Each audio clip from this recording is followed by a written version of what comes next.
Masih mungkin nggak nyampe ke 9.000. Kalau akhir tahun, ya historically Desember is always a green month gitu ya buat IHSG. Jadi gue percaya bakal hijau, gue percaya bakal all time high lagi. Tapi mungkin 9.000, I don't know. Dengan adanya libur, adanya TP juga banyak orang pasti. Iya, ya walaupun sebenarnya window dressing sih, harusnya kan oke. Cuman pasti Pak tahun depan lah, 9.000 tahun depan lah. Iya, percayalah tahun depan mungkin Q1 mungkin bisa banget lah. Tapi akhir tahun ini kind of a stretch. Tinggal dikit juga ya. Iya, kind of a stretch. Pak PP, tolong Pak PP. Terus again tadi I agree sih, blue chip itu kayaknya mungkin menarik. Kayak mungkin gak usah ngeliat intrinsic value-nya kayak gimana atau fundamental sampai ngitung DCF segala itu berapa, tapi hitung aja kayak dari standard deviation PE ratio-nya mereka, standard deviation PBV mereka tuh kayaknya semua udah pada lagi di bawah juga deh. Benar. Tetap menarik ya. Saham-sahamnya murah dan ya nggak sesuai dengan value-nya. Nah, mungkin one last question nih. Kita kan tadi udah ngomongin soal saham-saham Konglo dan emang di grup sendiri kan banyaknya kita main saham Konglo juga ya this year.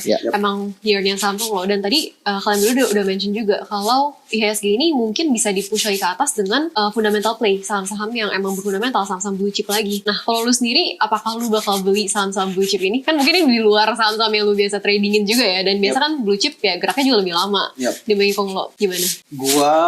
Filosofi gue gini, kalau gue beli saham itu udah pasti alasan utamanya adalah flow.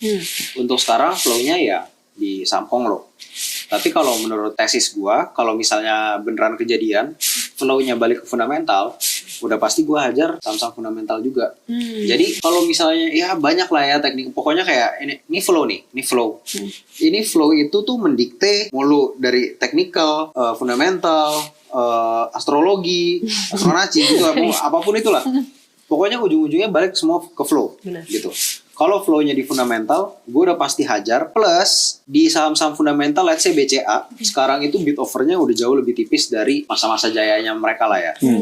Mungkin kayak bid offer-nya kayak, ya paling berapa sih, 10 bio gitu, satu tick, ya kan? Tadinya bisa 100 bio, satu tick. Nah, kalau di BCA, haircut-nya itu kecil banget. Kalau misalnya di sekuritas apapun tuh, biasanya paling haircut berapa sih? 10%, 5%, which means bisa hajar margin gede.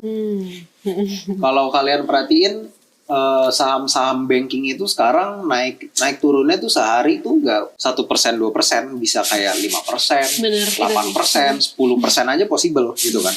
Bayangin kalau misalnya gue punya 10M, gue full margin gitu kan, gue full 5 bulan, terus dia bisa momentumnya kayak Petro, which I think is possible. Karena bid offernya udah tipis, fundamentalnya